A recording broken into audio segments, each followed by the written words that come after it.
మన ప్రభువుడు రక్షకుడైన యేసుక్రీస్తు నామములో మీ అందరికీ కూడా నా యొక్క హృదయపూర్వకమైన వందనాలు చెల్లిస్తున్నాను. అందరికీ వందనాలండి. మీరు బాగున్నారు కదా? మీరు సంతోషంగా ఉండాలని, దీవెనకరంగా ఉండాలని, ఆశీర్వాదకరంగా ఉండాలని నా ఆశ, నా కోరిక, నా ప్రార్థన. ప్రతిరోజు కూడా మీ కొరకు, మీ కుటుంబాల కొరకు దేవుని యొక్క దైవజనుడిగా నేను ప్రార్థన చేస్తూ ఉన్నాను. మన పట్ల అద్భుతమైన కార్యములు ప్రభువైన యేసుక్రీస్తు జరిగించాలని మనమందరము కూడా ప్రార్థన పూర్వకముగా ఉండాలి.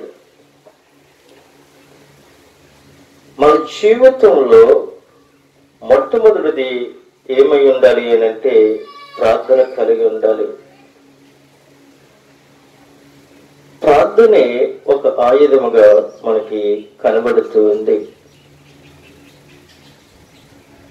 ఎందుకని మొట్టమొదటిగా మానవుడి యొక్క జీవితంలో ప్రార్థన ఉండాలి అని ఎందుకని అంటూ ఉన్నాను అంటే, ప్రభువైన యేసుక్రీస్తు ఆయన పెందలకాడే లెగిస్తారు. ఆయన పెందలకాడే లెగిసి ఇంకా చీకటి ఉండగానే ఆయన అరణ్యములకు వెళ్ళి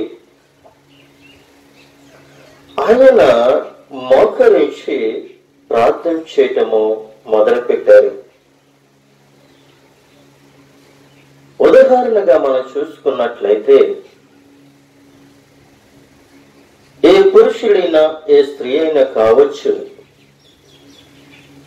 ఉదయాన్నే లెగటానికి ఇష్టపడరు. కొంతమంది 6 గంటలకు లెగిస్తారు, కొంతమంది 7 గంటలకు లెగిస్తారు, కొంతమంది 10 గంటలకి లెగిస్తూ ఉంటారు. కానీ 6 గంటలకి, 7 గంటలకి, 10 గంటలకి లెగవటం కాదు. కానీ ఏ పురుషుడైనా ఏ స్త్రీ అయినా మనం పెందలకాడే లెగవటము నేర్చుకోవాలి. మనకొక మార్గాన్ని ప్రభువైన యేసుక్రీస్తు ప్రభువు వారు నేర్పించి ఉన్నారు. మార్కు సువార్త 1వ అధ్యాయము 35వ వచనంలో మనం చూసినట్లయితే, ఆయన పెందలకాడే లెగిశారు, చాలా చీకటి ఉండగానే అరణ్యములోనికి వెళ్ళారు. ఆయన ప్రార్థన చేసినట్లుగా దైవ గ్రంథం మనకి తేటతెల్లగా తెలియపరుస్తుంది. అయితే ఈ యొక్క మాటల విధంగా మనం చూసినట్లయితే, మనం ఎప్పుడు లెగవాలి అని అంటే పెందలకాడే లేగాలి. రెండవ ప్రార్థన మనం చూసినట్లయితే, యోబు కూడా అరుణోదయమే లెగిసి ఆయన ఏం చేస్తాడు అనంటే, దేవుని యొక్క సన్నిధిలో దేవుణ్ణి మహిమపరిచినట్లుగా, బలులు అర్పించినట్లుగా, ప్రార్థన చేస్తున్నట్లుగా మనకి అక్కడ కనబడుతూ ఉంది. కుటుంబం పట్ల యజమానుడికి శ్రద్ధ ఉండాలి, యజమానురాలికి శ్రద్ధ ఉండాలి. కుటుంబం పట్ల శ్రద్ధ లేకపోయినా, ఆసక్తి లేకపోయినా ఆ కుటుంబము పాడైపోద్ది. కానీ ప్రియమైన దేవునికి బిడ్డలారా, మానవుడి యొక్క జీవితంలో మొట్టమొదటిగా ఏముండాలి అనంటే ప్రార్థన అనేది ఒక మార్గము. ప్రార్థన చేయటము, ప్రార్థన మనం ఎప్పుడైతే చేస్తామో మన ప్రార్థన దేవుడు ఆలకిస్తాడు.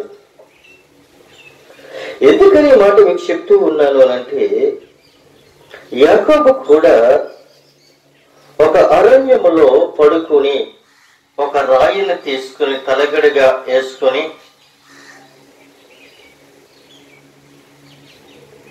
ఒక అరణ్యములో ఒక రాయిని తీసుకుని తలగడగా చేసుకొని నిద్రపోతూ ఉన్న సమయంలో భూమికిని ఆకాశమునకును ఒక నిచ్చెనగా ఏర్పడి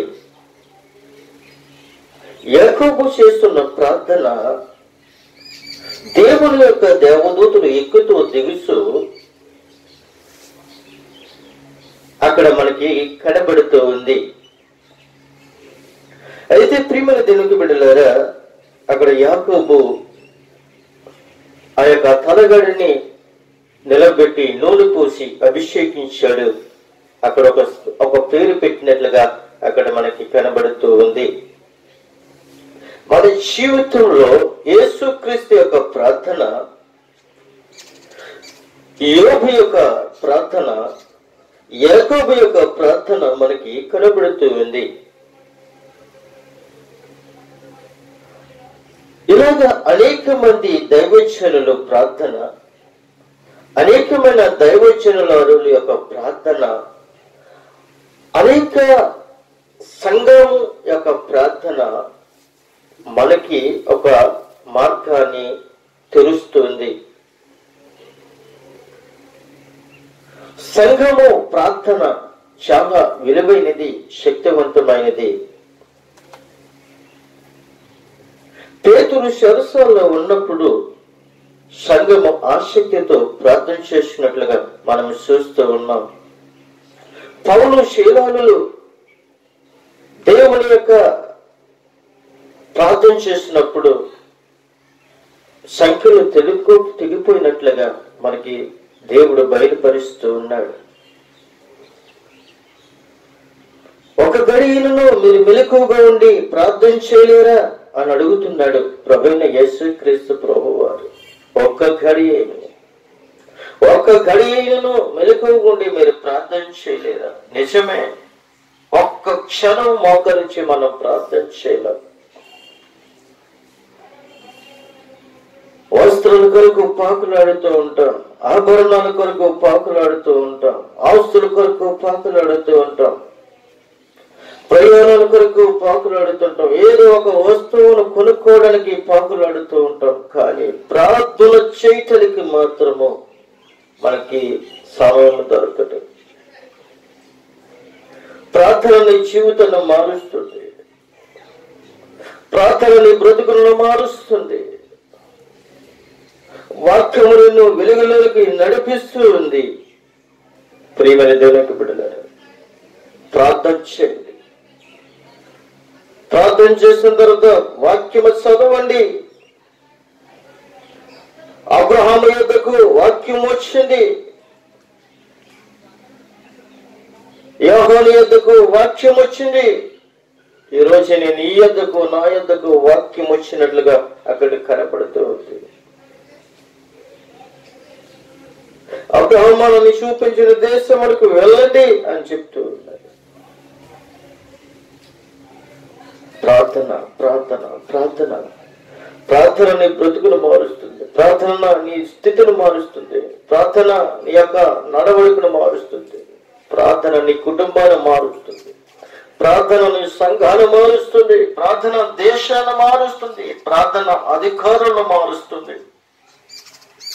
రాబోయే దినాలలో ఎక్కడ చూసినా భయంకరమైన యుద్ధ వాతావరణం కాపాడుతుంది. ఎక్కడ చూసినా ఘోరమైన ప్రమాదాలు జరుగుతూ ఉన్నాయి, ఘోరమైన ప్రమాదాలు. ఇవాళ చూసిన వాడు రేపు కనబడట్లేదు. ప్రియమైన దేవునికి బిడ్డలారా, ఇప్పుడు చూసిన వాడు మధ్యలో కనబడటం లేదు. కారణం ఏమిటి? ప్రార్థన లేకపోవటమే. నువ్వు ప్రయాణం చేసినప్పుడు కానీ, నువ్వు కూర్చున్నప్పుడు కానీ, లేచినప్పుడు కానీ, నడిచినప్పుడు కానీ, పడుకున్నప్పుడు కానీ నీలో ప్రార్థన ఉండాలి. నీలో ప్రార్థన ఉంటే నీ బ్రతుకు మారుతుంది, నీ జీవితం మారుతుంది, నీ కుటుంబమే మారుతుంది. ప్రియమైన బిడ్డలారా, మొదటి జాము లేచి కన్నెరు విడిచి చేతుల పైకెత్తి నీ పిల్లల కొరకు, నీ బిడ్డలకు, కుటుంబం కొరకు ప్రార్థన చేయమని అడుగుతూ ఉన్నాడు. మనం ప్రార్థన చేయలేకపోతున్నాం. ప్రభువైన యేసుక్రీస్తు శిష్యులను మనం పలానా ప్రార్థనకు వెళ్ళాలి, మీరు ముందు నడవండి అని చెప్పినప్పుడు, శిష్యులు బయలుదేరి వెళుతున్నప్పుడు శిష్యులు గమనించలేకపోయారు. దూరం ఎక్కి ఒక ప్రార్థనకు వెళుతున్నప్పుడు మధ్యలో ఆ సముద్రం యొక్క మధ్యలో తుఫాను రేగినప్పుడు చాలా భయపడిపోతూ ఉన్నారు. ప్రభువైన యేసుక్రీస్తు 4 గంటల జామున ప్రభువైన యేసుక్రీస్తు నీటి మీద నడుచుకుని వస్తూ ఉన్న సమయంలో వాళ్ళందరూ కూడా కంగారు పడ్డారు, భయపడ్డారు. కానీ యేసుక్రీస్తు వాళ్ళ మధ్యకు వచ్చాడు, నీరుని గద్దించాడు, గాలిని గద్దించాడు. నీరు యేసుక్రీస్తుకు లోబడ్డది, గాలి యేసుక్రీస్తుకు లోబడ్డది. ఏలియా ప్రార్థన చేయగా 3.5 సంవత్సరంలో వర్షం కూర్చుంది. ఏలియా ప్రార్థన చేయగా 3.5 సంవత్సరంలో వర్షము ఆగిపోయింది. యెహోషువ ప్రార్థన చేయగా సూర్య చంద్ర నక్షత్రములు మరి ఆగినట్లుగా మనం చూస్తూ ఉన్నాం. ఈ రోజు నీ ప్రార్థన ఎలాగుందో, నీ ప్రార్థన యొక్క తీరు ఎలాగుందో ఒకసారి జ్ఞాపకం చేసుకో. ప్రార్థన చేస్తే ఎదటి వాళ్ళు పాడైపోలేని ప్రార్థన చేయటము కాదు. నువ్వు ప్రార్థన చేస్తే ఎదటి వాళ్ళు నాశనం అయిపోవాలని ప్రార్థన చేయటము కాదు. ఎదుటి వాళ్ళ కొరకు ప్రార్థన చేయి, ఎదుటి వాళ్ళని ఆశీర్వదించు, ఎదుటి వాళ్ళని అభిమానించు, ఎదుటి వాళ్ళ యొక్క కుటుంబం కొరకు ప్రార్థన చేయాలి. ఎదుటి వాళ్ళు ఆపదలు ఉన్నప్పుడు ప్రార్థన చేయాలి, ఎదుటి వాళ్ళు గాయంలో ఉన్నప్పుడు ప్రార్థన చేయాలి. నీ ప్రార్థన దేవుడు ఆలకిస్తాడు. దేవుడు మోషేతో మాట్లాడుతున్నాడు. మోషే తిరిగి మళ్ళీ నువ్వు ఎక్కడి నుంచి అయితే వచ్చావు అక్కడికి వెళ్ళు అని చెప్తూ ఉన్నప్పుడు దేవుడు చెప్తున్న మాట వినకుడుగా మోషే అంటున్నాడు, నేను నోరు మాంద్యం గలవాడని, నేను ఎలా మాట్లాడను ప్రభువా, నేను అక్కడికి ఎలా గలను? చూడండి ప్రియమిత్రులు, ఎక్కడైతే నువ్వు తప్పు చేసి పారిపోయావో తిరిగి అక్కడికి నిన్ను మళ్ళీ దేవుడు పంపిస్తూ ఉన్నాడు. ఎందుకో తెలుసా? నీలో పశ్చాత్తాపం ఉండాలని, నీలో దేవుని యొక్క ప్రేమ ఉండాలని దేవుడు బయలుపరుస్తూ ఉన్నాడు. ఇలా చెప్పుకుంటూ పోతే అనేకమైన రీతిలుగా పరిశుద్ధాత్మ దేవుడు మాత్రం ఆయన మాట్లాడుతూ ఉన్నాడు. చూడండి, ఈ రోజుని వాక్యము కొరకు మనము ధ్యానించుకోబోతూ ఉన్నాం. వాక్యము చాలా విలువైనదని, చాలా అమూల్యమైనదని మనము చూస్తూ ఉన్నాం. దేవుని యొక్క వాక్యాన్ని ధ్యానించినప్పుడు, ప్రతిరోజు దేవుని యొక్క వాక్యాన్ని ధ్యానిస్తూ ఉన్నప్పుడు పరిశుద్ధాత్మ దేవుడు నాతో మాట్లాడి ఉన్నాడు. ఆయన నాతో మాట్లాడి ఉన్నాడు. ఆయన మాటలో మీకు నేను చెప్పడానికి ఇష్టపడుతూ ఉన్నాను. యోహాను సువార్త 1వ అధ్యాయము 1వ వచనము మనము చదువుకున్నట్లయితే, నిత్య వాక్యమైన క్రీస్తు ఇక్కడ మనకి కనబడుతూ ఉన్నాడు. చూడండి ప్రియమైన బిడ్డలారా, ఆది యందు వాక్యం ఉండెను, ఆది యందు వాక్యం ఉండెను, వాక్యము దేవుని యొద్దుండెను, వాక్యము దేవుడై ఉండును. 3 విషయాలు కనబడుతున్నాయి. ఆది యందు వాక్యముండును, రెండవదిగా వాక్యము దేవుని యొద్దుండెను, మూడవదిగా వాక్యము దేవుడై ఉండును. చూడండి ప్రియమైన దీనికి బిడ్డలారా, ఇక్కడ మనం చూసినట్లయితే ఆది యందు వాక్యముండును అన్న విషయాన్ని మనము ఈ రోజున మనము ధ్యానించుకోబోతూ ఉన్నాం. ఎందుకంటే ఆ వాక్యము మనకి తేట తెల్లగా తెలియపరుస్తూ ఉన్నాడు.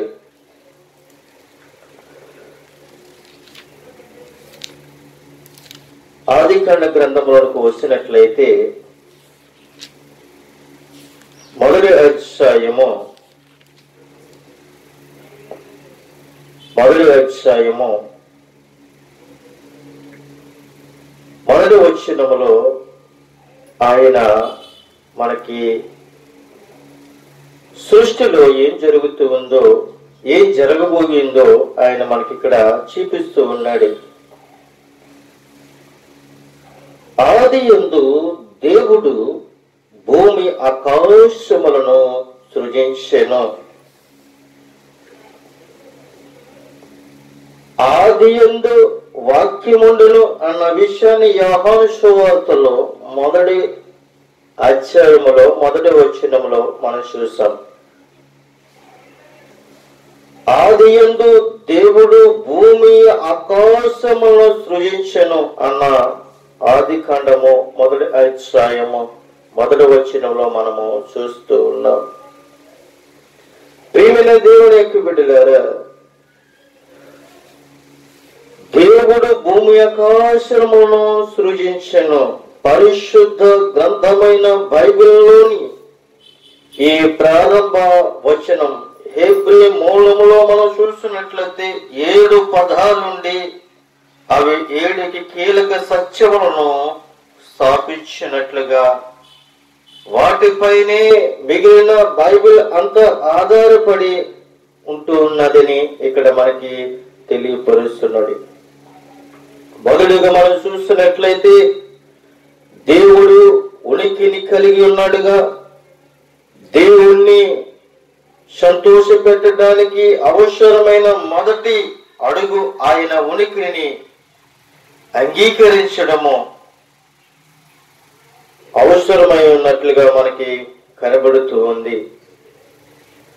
రెండవదిగా మనం చూసినట్లయితే యెహోవా ఉనికిలోనికి రాకమునిపే దేవుడు ఉన్నాడని మనకు తెలియపరుస్తూ ఉంది.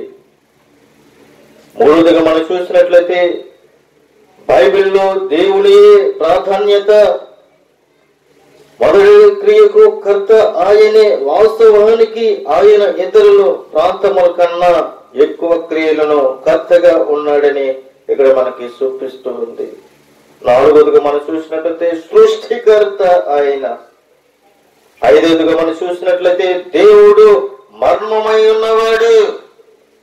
ఆరవదిగా మనం చూసినట్లయితే ప్రియమైన దేవునికి బిడ్డలారా, దేవుడు భూమి ఆకాశములకు సృష్టికర్తగా మనకి కనబడుతూ ఉన్నాడు. ఏడవదిగా మనం చూసినట్లయితే దేవుడు విశ్వము మీద ఆధారపడి ఉన్నట్లుగా మనకి కనబడుతూ ఉంది. చూడండి ప్రియమైన దేవునికి బిడ్డలారా, ఆది యందు దేవుడు భూమి ఆకాశములను సృజించి ఉన్నాడు. భూమి నిరాకారముగా శూన్యముగా ఉన్నది. అసలు ఈ సృష్టిలో భూమి గాని, ఈ సృష్టిలో ఆకాశము గాని, ఈ సృష్టిలో నక్షత్రాలు గాని ఏమీ కనబట్టలేదు. ప్రియమైన దేవునికి బిడ్డలారా, శూన్యంగా ఉంది, నిరాకారంగా ఉంది. కానీ దేవుడి యొక్క సంకల్పము చొప్పున ఆయన భూమిని ఆకాశమును సృజించినట్లుగా మనకి దేవుడు బయలుపరుస్తూ ఉన్నాడు. అయితే ఇక్కడికి మనం వచ్చి మరి చూసినట్లయితే ఆయన ఆది యందు వాక్యమును అనేది ఆదికాండ గ్రంథము మొదటి అధ్యాయము మొదటి వచనములో మనం చూసాము. ఆది యందు దేవుడు భూమి ఆకాశమును సృజించెను అనే మాటను ప్రతిధ్వమును చేస్తూ ఉంది. యేసు దేవుడితో పాటు శాశ్వత కాలము నుండి ఉనికిని కలిగి ఉన్నట్లుగా యోహాను చూపిస్తూ ఉన్నాడు. రెండవదిగా మనం చూసినట్లయితే వాక్యము దేవుడై ఉండెను. వాక్యము దేవుడై ఉండెను. ఎందుకంటే ప్రియమైన తెలుగు బిడ్డలారా, యేసు సృష్టి కంటే ముందుగా ఉన్నవాడు మాత్రమే కాదు, గాని భూమిని ఆకాశమును సృష్టించిన దేవుడు కూడా ఆయన్ని వాక్యమని ఇక్కడ మనకి తెలియపరుస్తున్నాడు. గ్రీక్ భాషలో మనం చూసినట్లయితే లోగోస్ అనే పదము దైవిక స్వకీయ వ్యక్తీకరణ లేదా మాటలు అనే భావాన్ని సూచిస్తూ ఉందని ఇక్కడ లేఖనముల ద్వారాగా, ఉదాహరణ ద్వారాగా, తర్జుమా ద్వారాగా మనకి దేవుడు బయలుపరుస్తున్నాడు. వాక్యము దేవుడై ఉండెను. ప్రియమైన దేవుని బిడ్డలారా, వాక్యము దేవుడై ఉండెను. ఈ విషయాన్ని మనం చూస్తూ ఉన్నాం. కీర్తనల గ్రంథము 19వ కీర్తనల గ్రంథము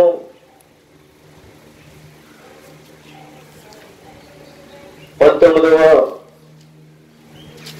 అధ్యాయము మొదటి వచనం నుండి 4 వచనాలు మనము ధ్యానించుకున్నట్లయితే అక్కడ కూడా మనకు తెలియపరుస్తూ ఉన్నాడు. అంతటి యోబు ఇలాగున ప్రత్యుత్తరం ఇచ్చెను, ఎన్నాళ్ళు మీరు నన్ను బాధింతురు, ఎన్నాళ్ళు మాటల చేత నన్ను నలగొట్టుదురు అని చెప్తూ ఉన్నాడు. నిజమే ప్రియమైన దేవుని బిడ్డలారా, ఎన్నాళ్ళు మీరు నన్ను బాధిస్తూ ఉన్నారని ప్రభువు అడుగుతూ ఉన్నాడు. ఎన్నాళ్ళు నన్ను బాధిస్తారు, ఎన్నాళ్ళు నన్ను బాధ పెడతారు, ఎన్నాళ్ళు నాకు మీరు దూరంగా ఉంటారు, ఎందుకు ఈ విధంగా మీరు దూరం అయిపోతూ ఉన్నారు? అయ్యో నా కుమారులారా, నా కుమార్తెలారా, మిమ్మల్ని కని పెంచి పెరగదీసి మిమ్మల్ని అభివృద్ధి చేసి ఒక స్థితిలోకి తీసుకుని వస్తే ఎవరో దుష్టుడు వచ్చి, అపవాదికుడు వచ్చి మిమ్మల్ని మార్చుకిచ్చినప్పుడు వాడు వెంట మీరు వెళ్ళిపోతూ ఉన్నారే, ఎందుకని నన్ను ఈ విధంగా బాధ పెడుతూ ఉన్నారు? ఎన్నాళ్ళు ఈ మాటల చేత నన్ను నలగొడుతూ ఉన్నారు అని ప్రభు అడుగుతూ ఉన్నారు. అయితే ప్రియమైన దేవునికి బిడ్డలారా, ఎన్నాళ్ళ మట్టుకు మనము దేవునికి దూరంగా ఉంటాం, ఎన్నాళ్ళ మట్టుకు మనము దూరంగా ఉంటాం. 10 మార్లు మీరు నన్ను నిందింతిరి, 10 మార్లు నన్ను మీరు నిందింతిరి, సిగ్గు లేక మీరు నన్ను బాధించెదరు అని చెప్తున్నాడు. సిగ్గు లేక మీరు నన్ను బాధించెదరు అంటున్నాడు. అయితే ప్రియమైన దేవుని బిడ్డలారా, బిల్దదు పరిభాషని ఉపయోగిస్తూ యోబు మాట్లాడుతూ ఉన్నాడు. ఎన్నాళ్ళు మాట నలగొడతాయి గురించి ఆశిస్తూ సమతముగా వాటిని ఉపయోగిస్తూ ఉన్నాడు. ఎన్నాళ్ళు అట్టుకు నన్ను బాధిస్తారు, 10 మార్లు మీరు నన్ను నిందించి తిరిగి సిగ్గులేక మీరు నన్ను బాధించెదరు. నేను తప్పు చేసిన ఎడల నా తప్పు నా మీదకే వచ్చును కదా అంటున్నాడు. ఆయన అంటున్నాడు, నేను తప్పు చేసిన ఎడల తప్పు నా మీదకు వచ్చును కదా. నిజమే ప్రియమైన దేవునికి బిడ్డలారా, ఈ రోజుల్ని అబద్ధమాడవచ్చు, మోసం చేయొచ్చు, అబద్ధ సాక్ష్యం చెప్పొచ్చు. ఏది చెప్పినప్పటికీ కూడా అది నిన్ను నన్ను బాధిస్తూ ఉంది, అది నిన్ను నన్ను వేధిస్తూ ఉంది. దేవుని వాక్యము ప్రభావతమైనది. ఆయన పలకగా సమస్తం ఉనికిలోనికి వచ్చినట్లుగా మనం చూస్తూ ఉన్నాం. అయితే ప్రియమైన దేవుని బిడ్డలారా, ఆది యందు వాక్యం ఉన్నదని, ఆ వాక్యము దేవుని వద్ద ఉన్నదని వాక్యము దేవుడై ఉన్నాడని నువ్వు గ్రహించలేకపోతూ ఉన్నావు. ఈ రోజున ఉదాహరణగా చూసుకున్నట్లయితే స్త్రీలు బైబిల్ పట్టుకుని వెళ్ళటానికి, దేవుని యొక్క సన్నిధికి వెళ్ళేటప్పుడు బైబిల్ పట్టుకుని వెళ్ళటానికి సిగ్గుపడుతూ ఉన్నారు. దేవుని యొక్క గ్రంథాన్ని చెంగుచాటుని దాచుకుని వెళుతూ ఉన్నారు. ధైర్యంగా నువ్వు వెళ్ళలేకపోతూ ఉన్నావు. ఇప్పుడు నీవు దేవుని యొక్క గ్రంథాన్ని చెంగుచాటుని అడ్డు పెట్టుకుని వెళితే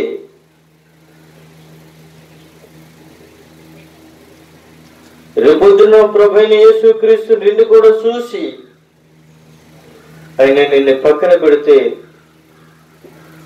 నువ్వు సహించగలుగుతావా? మనుషులకు భయపడి, సమాజానికి భయపడి, అనేక మంది ప్రజలకు నువ్వు భయపడి సిగ్గుపడి బైబిల్ దాచుకుని మందిరానికి వెళితే ఒకసారి మీరు జ్ఞాపకం చేసుకోండి.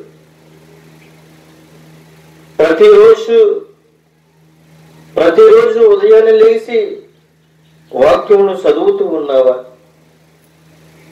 వాక్యాన్ని నువ్వు ధ్యానిస్తూ ఉన్నావా? అయ్యో, ఈరోజు ఈ వాక్యము నా జీవితాన్ని మారుస్తుంది, ఈ వాగ్దానమైన వాక్యము ప్రతిరోజున చదవాలి, చదవకపోతే నాకేదో ఒక లోటు కనబడుతుంది అని ఎప్పుడైనా నువ్వు గమనించావా? గమనించలేదే ప్రియమైన వెనుక వెళ్ళారా?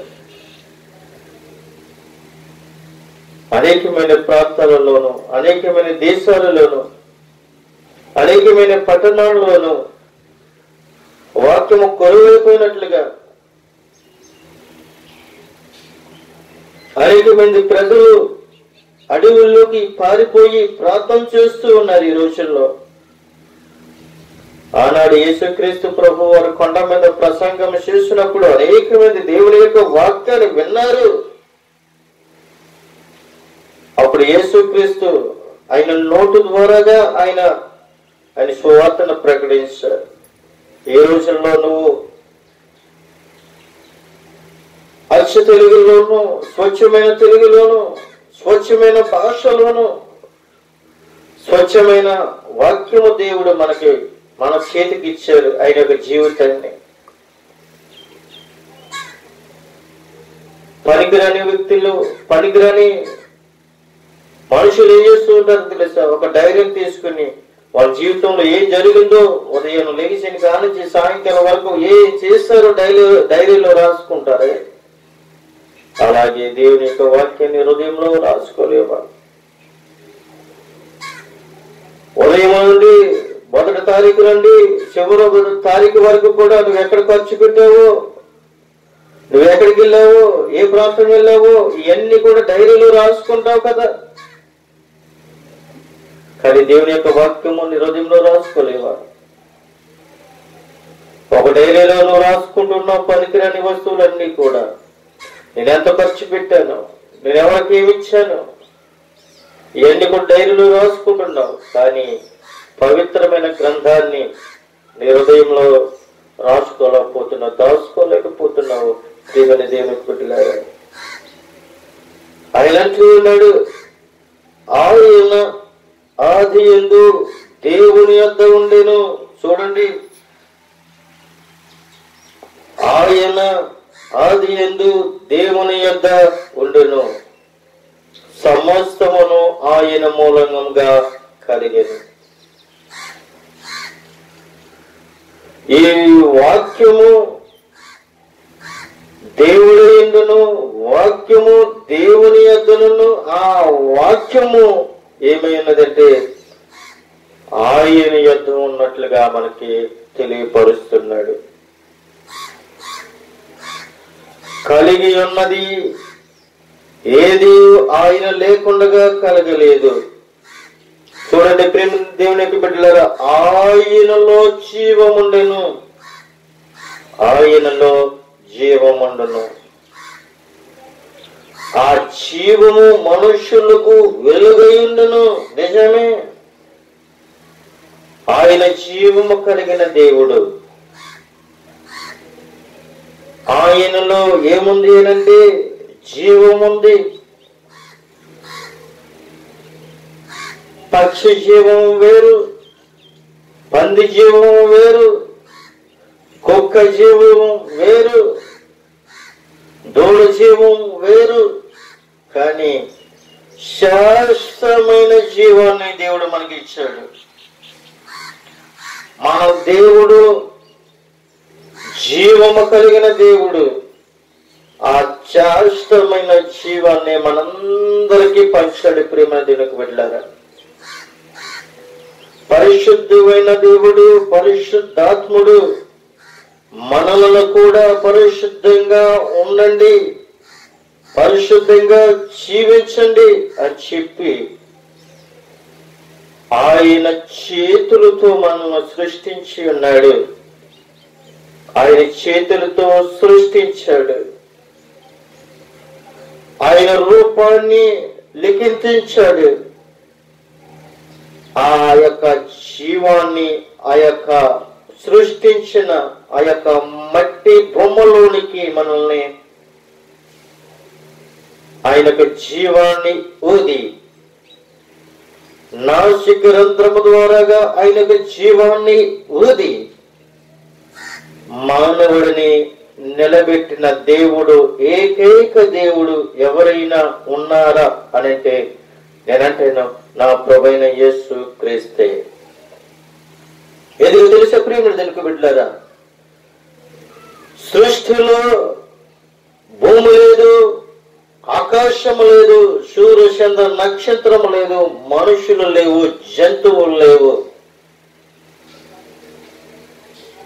అప్పుడు ఆకాశము లేనప్పటికీ, శూన్యములో వేలాడుతున్నప్పటికీ, శూన్యముగా ఉన్న ఈ సృష్టిని చూసి దేవుడు ఏదో ఒకటి చెయ్యాలి, ఈ ప్రజల్లోనికి నేను రావాలి అని ఒక తీర్మానాన్ని తీసుకొని భూమి ఆకాశములను సృజించి, సూర్య చంద్ర నక్షత్రములను సృజించి అందులో మానవాడిని తయారు చేశాడు. ఆయన పోలుకు చొప్పున, మనుషుల యొక్క పోలుకు, పంది పోలుకు కాదు, కుక్క పోలుకు కాదు, గేదె పోలుకు కాదు. ప్రియమైన దేవునికి బిడ్డలారా, శాశ్వతమైన పోలుకని నిగిచ్చాడు. దేవుని యొక్క స్వరూపాన్ని నిగిచ్చాడు. దేవుని యొక్క తేజస్సును నిగిచ్చాడు. మనుషుల్లో రంగులు వేరైనప్పటికీ ఒకడు ఎరుపుగా ఉండొచ్చు, ఒకడు నలుపుగా ఉండొచ్చు, ఒకడు తెలుపుగా ఉండొచ్చు. కానీ ప్రియమైన దేవునికి బిడ్డలారా, అక్కడ రంగుతో పని లేదు, అక్కడ రంగుతో పని లేదు. కానీ దేవునికి కావలసింది నీ యొక్క హృదయము ఆయనకి కావాలి. అందుకే నీలోకి ఆయనని చూపించుకోవాలని ఆశ, నిన్ను ఆయనలో చూసుకోవాలని, ఆయన మనలో చూసుకోవాలని ఆయన ఎంతో ఆశ కలిగి ఉన్నాడు. అందుకే ఆయన జీవము కలిగిన తండ్రి, ఆయన సైన్యములకు అధిపతి యెహోవా తండ్రి, ఆయన పరిశుద్ధాత్ముడు గనుక ఆయన జీవాన్ని మనకిచ్చాడు. ఆ జీవము మనుషులకు ఏమై ఉన్నది అంటే వెలుగై ఉన్నది. ఈ శరీరములోనికి ఆ జీవము లేకపోతే ఈ శరీరానికి విలువ లేదు.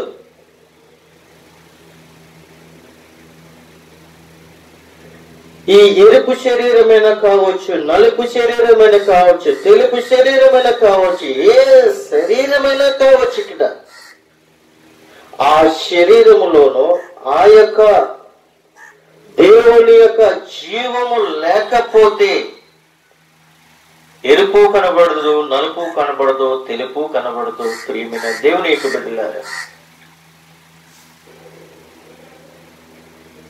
ఈ జీవము ఈ శరీరంలో ఉన్నంత కాలమే ఈ శరీరానికి విలువ. ఈ బాడీలో ఉన్నని చెప్పి ఆ యొక్క వెలుగు, ఆ బాడీలో ఉన్నని చెప్పి ఆ యొక్క వెలుగు. కానీ ఈ యొక్క బాడీలో నుండి, ఈ యొక్క శరీరములో నుండి ఎప్పుడైతే ఆ యొక్క వెలుగు బయటికి వెళ్ళిపోతుందో అప్పుడు నీ శరీరానికి విలువ లేదు. నువ్వు బ్రతుకున్నప్పుడు ఎన్నో షోపులు రాయొచ్చు, ఎన్నో సీట్లు కొట్టచ్చు, ఎన్నో నూలు పోగులంటే నీ శరీరం కనబడినట్లుగా వస్త్రాలు ధరించచ్చు. కానీ ఈ వెలుగు, ఈ జీవము బయటికి వెళ్ళిపోయిన వెంటనే ఒకడంటాడు తీసి పడేయండిరా, మరొకడంటాడు కుక్క సాగు చచ్చాడురా, మరొకడంటాడు వీడెన్నో అన్యాయాలు చేశాడురా, మరొకడంటాడు టైం అయిపోయింది తీసేయండి. చూడని ప్రేమికులకు దేవునికి బిడ్డలారా, జీవము ఉన్నంత వరకే ఈ యొక్క శరీరానికి విలువ. గాని ఆ జీవము నీలోంచి బయటకు వెలిగింది అని అంటే ఆ శరీరానికి విలువ లేదు. ఇంకొక విషయం చూడండి ప్రేమికులకు బిడ్డలారా, మనుషుడు నిద్రపోయినప్పుడు, నిద్రపోయి ఉంటే మనిషి ఉదయాన్నే లెగిస్తాడు. కానీ నిద్రలో వీడి ఆ వెలుగుని బయటికి వెళ్ళిపోయి తిరిగి మళ్ళీ వెనక్కి రాకపోతే తీసుకుని బయట పారవేస్తాడు. నీ యొక్క శరీరానికి వెలుగున్నంత చూపే ఈ అలంకరణ గాని ఎప్పుడైతే ఈ వెలుగు నీలోంచి బయటికి వెళ్ళిపోయిందో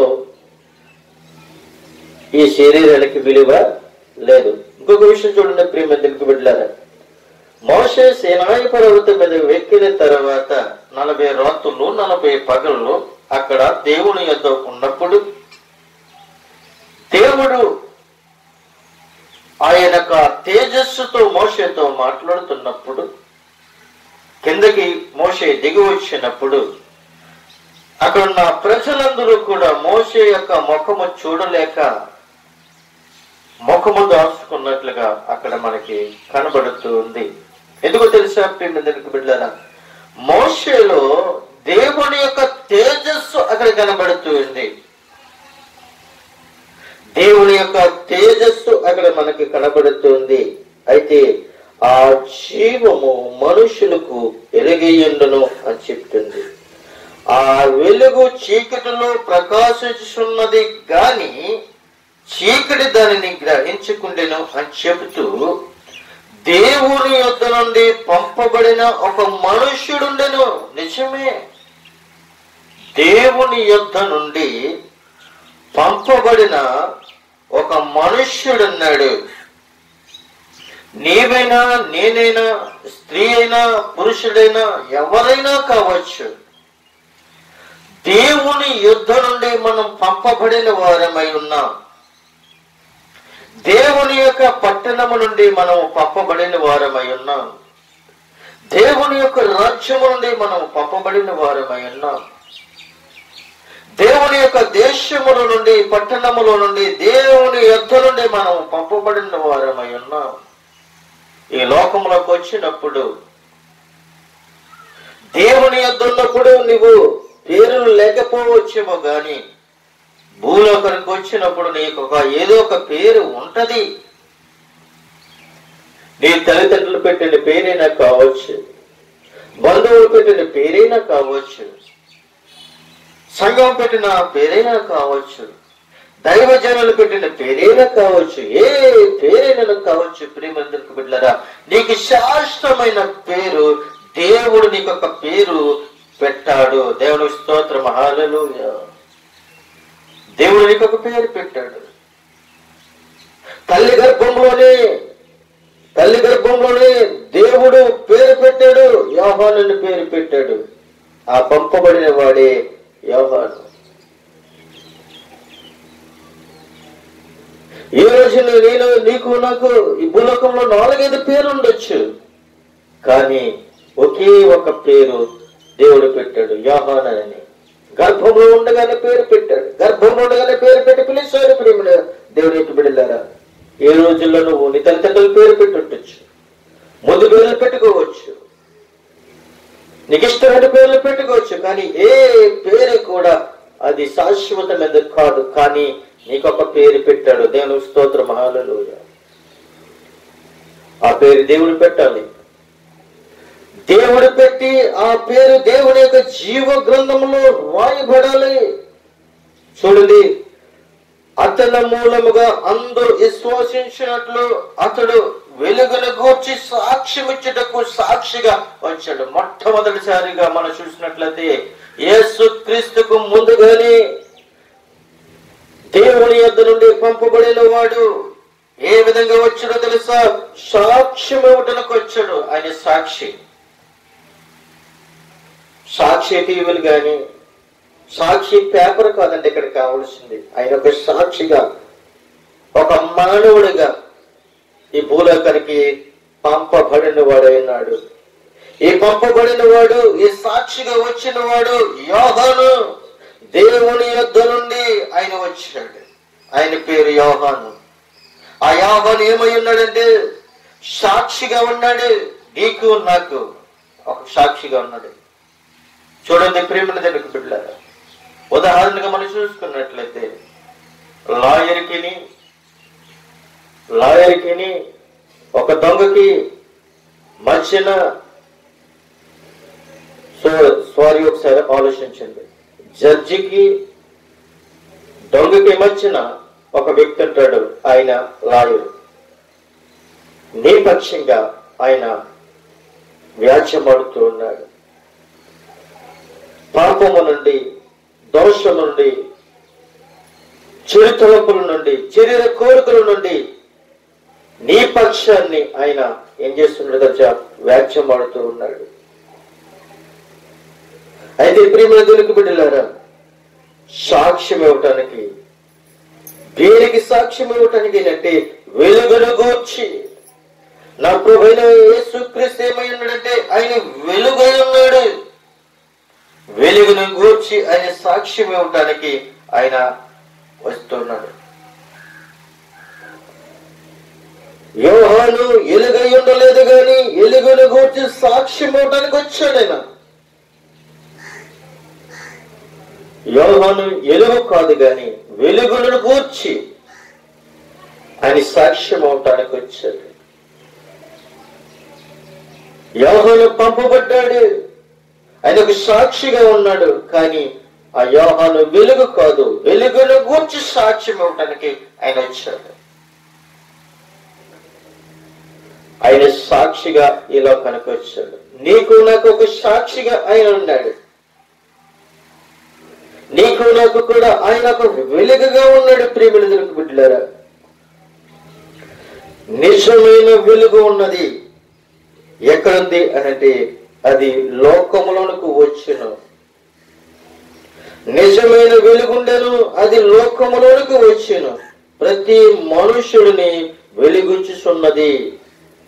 నిజమైన వెలుగు ఆరిపోయే వెలుగు కాదండి. చూడండి, మన గృహాల్లో దీపాలు పెట్టుకుంటే నూనె పోస్తేనే గాని వెలగదు. రెండోది, నీ గృహానికి కరెంటు పెట్టుకుంచుకోవచ్చు, స్విచ్ వేస్తేనే గాని అది వెలగదు. నూనె వేసినా స్విచ్ వేసినా అది లోకంలో ఒక అంతవరకు వెలుగు. కానీ నిత్య జీవము ఆయన ఏమై ఉన్నాడంటే వెలుగై ఉన్నాడు. అది లోకంలోనికి వచ్చింది. అది లోకంలోనికి కాదు, ప్రతి మనుషులను కూడా వెలిగిస్తుంది ఆ వెలుగు. ప్రతి మనుషుడిని వెలిగిస్తుంది, ప్రతి జీవాన్ని వెలిగించినట్లుగా మనం చూస్తున్నాం. అయితే ప్రియమైన బిడ్డలారా, ఆయన లోకములో ఉండేను. లోకము మాయను మూలంగా కలిగిన గాని లోకమును తెలుసుకొనలేదు.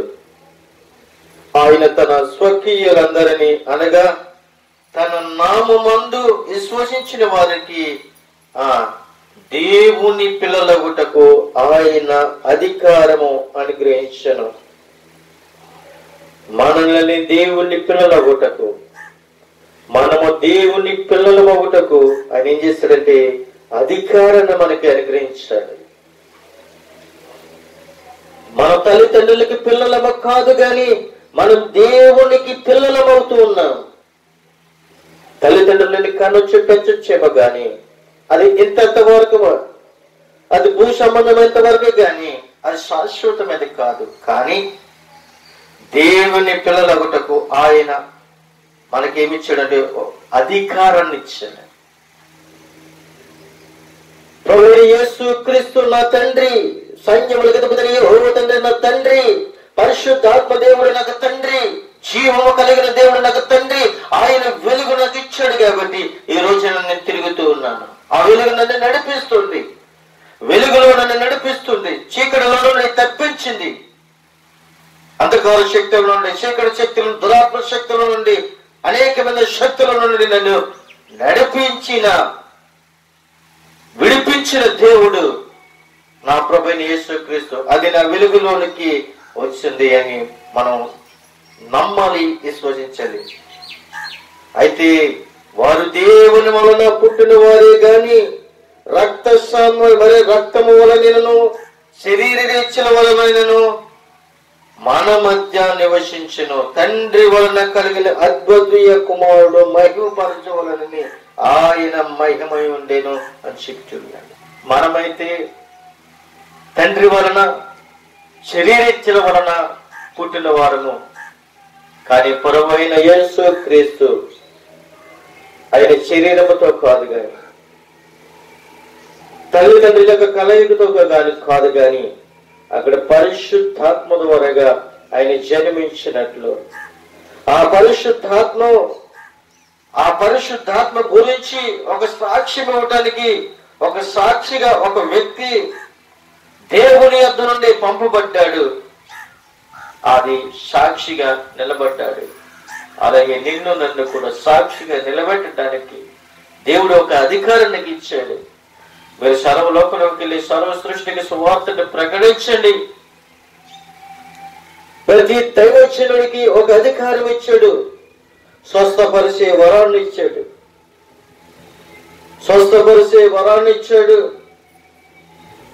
భాషల వరాన్ని ఇచ్చాడు,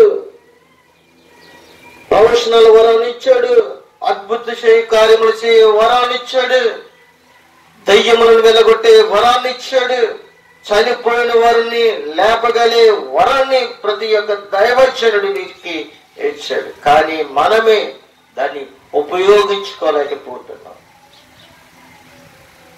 ఆది అపోస్తులకి గొప్ప అధికారాన్ని ఇచ్చాడు, మనకు కూడా అదే అధికారాన్ని ఇచ్చాడు. భాషల ద్వారా మాట్లాడటము, ప్రవచనాల ద్వారా మాట్లాడటము, దర్శనాల ద్వారా మాట్లాడటము, అనేక మందిని స్వస్థపరచడము, అనేక మందికి అద్భుత కార్యాలు చేయటము, అనేక దెయ్యములు వెళ్ళగొట్టడము, అనేక మంది చనిపోయిన వారికి లేపే అధికారాన్ని యేసు క్రీస్తు నామములో ఒక దైవజనులకి ఇచ్చినాడు. ప్రేమ, మనం అది పొందుకోవాలి అంటే మనం ఒక సాక్షిగా మనం ఉండాలి. ఆ సాక్ష్యము ఎవరు అనంటే, నువ్వు సాక్షిగా ఈ లోకానికి వచ్చావు. ఎవరి కొరకు నువ్వు సాక్ష్యం చెప్పాలంటే మనుషుల కొరకు కాదు, అది దేవుని కొరకే సాక్ష్యంగా ఉండాలి. నా దేవుడు సజీవుడు, నా దేవుడు రక్షకుడు, నా దేవుడు ప్రతి పాపమును కడిగేవాడు, ప్రతి దోషము నుండి విడిపించేవాడు, ప్రతి బంధకారము నుండి విడిపించేవాడు. ఆయనే నిజమైన దేవుడు. ఆయన ద్వారాగానే వెలుగుంది, ఆయన ద్వారాగానే రక్షణ ఉంది అని ఒక సాక్ష్యం చెప్పినట్లయితే దేవుడు లోకమును నిన్ను అద్భుతమైన రీతిలో ఆయన కుమారుడిగా, కుమార్తెగా స్వీకరిస్తాడు. అయితే ప్రియమైన దేవునికి బిడ్డలారా, మన కొన్ని విషయాలు మనం నేర్చుకున్నాం. ఆది యందు వాక్యమును, వాక్యము దేవుని యొద్ద ఉండెను, వాక్యము దేవుడై ఉండెను అన్న విషయాన్ని చూసాం. ప్రియమైన బిడ్డలారా, ఆయనలో జీవం ఉన్నదని, ప్రతి మనుషులను వెలుగించుచున్నదని, దేవుని పిల్లలగుటకు ఆయన మనకి ఒక అధికారం ఇచ్చాడని, ఆ వాక్యము శరీరధారి కృప సత్య సంపూర్ణుడుగా మన మధ్యన నివసించుతున్నదని, తండ్రి వలన కలిగిన అద్భుత కుమారుడు మహిమపరచవలనని ఇలాగా దేవుడు మనకి అనేక రీతిలుగా మనకి బయలుపరిచాడు. మన లోకరక్షకుడైన యేసుక్రీస్తును మహిమపరుద్దాం, పరిశుద్ధాత్మ దేవుడిని మనం మహిమపరుద్దాం, జీవాధిపతి యేసుక్రీస్తు ప్రభు వారిని మనం మహిమపరుద్దాం. మన జీవిత కాలమంతా కూడా ఆయన సువార్తని మనం ప్రకటిద్దాం. మనల్ని దేవుడు ఎలాగైతే ఈ లోకానికి సాక్షిగా పంపించాడు, ఈ సాక్ష్యాన్ని అనేక మంది ప్రజలలో మనము పశువులమును చేస్తూ మనం సాక్షిగా ఉండాలని కోరుకుంటూ నా మాటలు ముగిస్తూ ఉన్నాను. కొద్ది మాటలు దేవుడు దీవించును గాక. ఆమేన్.